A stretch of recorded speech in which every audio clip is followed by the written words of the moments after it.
I've got a Toro Z553 60-inch commercial mower. This is a 2004 model. I've had it about 16 years. It's a great mower. Haven't had hardly any problems with it. It's got about 450 hours on it. It's been kind of lightly used, very well taken care of. But I was mowing a couple of days ago and got to the end of a run and was turning around and was completely engulfed in smoke and a burning smell. I thought the mower was on fire, but turned everything off very quickly and got to looking and it was actually oil coming out of this rear seal here. I don't know if you can see it very well, but the seal had actually just popped out, and you can tell that it's just loose right there. But anyway, oil was coming out, spraying on the exhaust, creating a big mess. So I just shut everything off and went and picked up a seal today from my local mower shop. That's the seal we're going to replace it with. Kohler part number is 2503206-S, and that's it. So the first thing we're going to do to get to this seal, we got to take all these bolts here loose. They've just got a nut on the back side. There's a bolt there, or I'm sorry, a nut there, and these pieces should come right off with these, and then we'll take these bolts and nuts loose on the back side, and this plate will come off. And then there's a electrical connector for the PTO clutch. We'll take that bolt loose.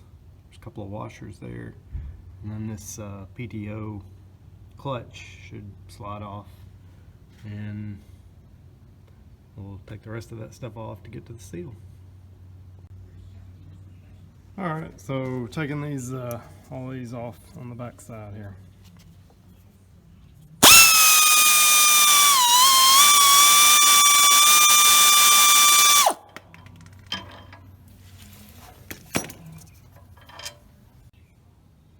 Alright, so I got the back, all the bolts off and nuts on the back plate here. I've got those off on that side as well. Actually, I just stuck this bolt back through, but it's loose. So now all we gotta do is just basically lift this out like that, so that whole piece comes out. And now we will have good access to the back of the engine where we can drive the seal on.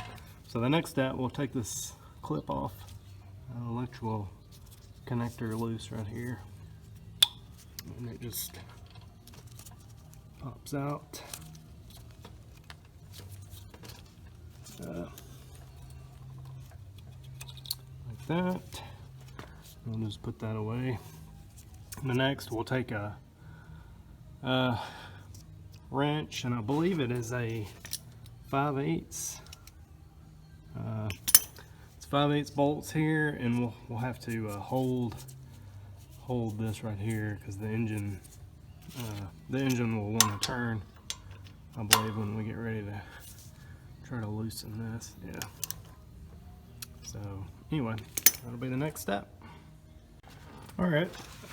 So I just got this bolt loose right here. I actually ended up using my impact. Impact is great when you got something that wants to turn on you when you're trying to loosen this with like a regular socket. If you put an impact on here, it'll spin it so fast that this will stay put, and that's what I did. This bolt has got two washers, spring washers on it. We'll clean that up and put some anti-seize on it before we put it back in there. But if you're ever replacing your electric clutch on your PTO mower, this is basically how you would do that. Alright, so the next step is to take the dry belt loose, and the way I did that, I just take a wrench up under here, stick it on this arm under here, and you can pull this pulley and it'll loosen your belt and just take it off. And after that, this whole assembly should just slide off like that. Like that right there, and you can see the seal. Seal is already off. I don't know how that popped out. I did find a couple of lawn site forums where evidently this is an issue with the Kohler Command engines when they get about 500 hours on them. This is the Kohler Command Pro 23. It's been a great engine. I love the way it runs, but this kind of surprised me here, but should be an easy fix.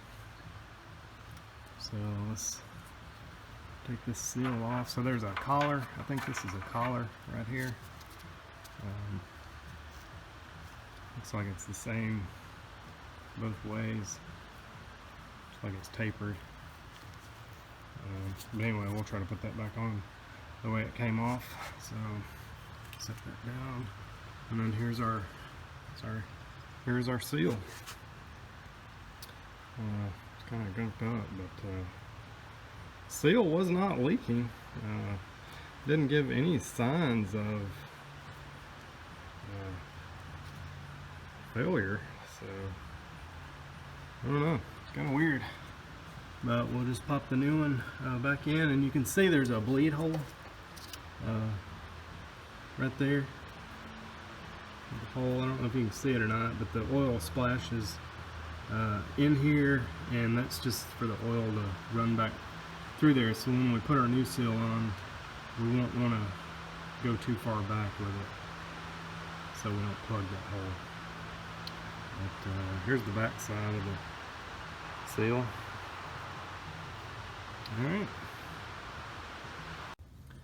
Alright, so I've got the new seal positioned onto the shaft, and I put just a thin bead of grease around the seal just to, I don't know, help it go on, I guess, a little bit. And I've got this one, the new one, just positioned. So now I'm going to take this piece of PVC pipe that I made. It pretty much fits right over the seal, and I'm going to take a mallet and just tap it on in the rest of the way.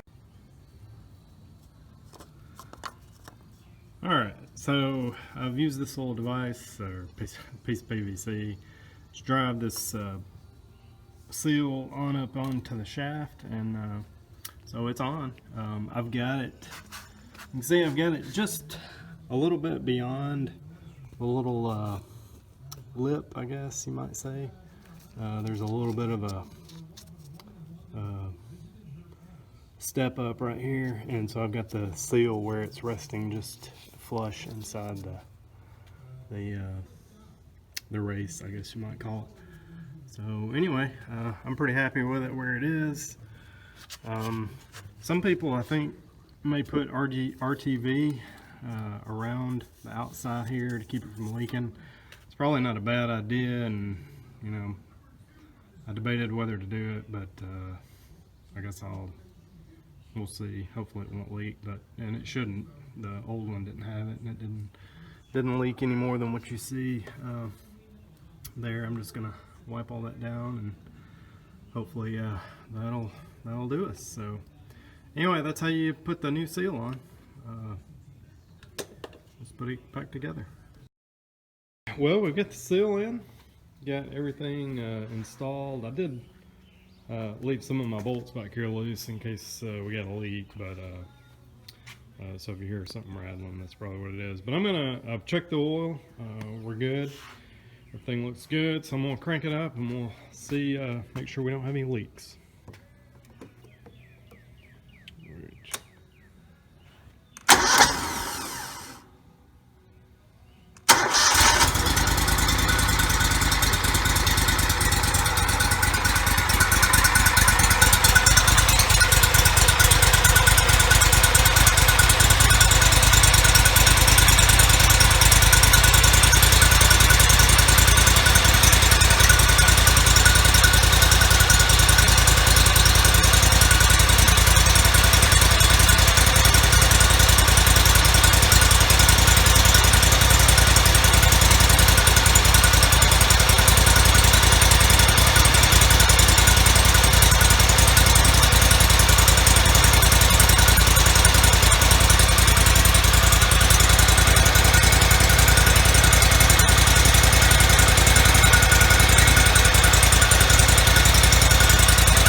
looks good. So we're gonna call this a victory. Thanks for watching.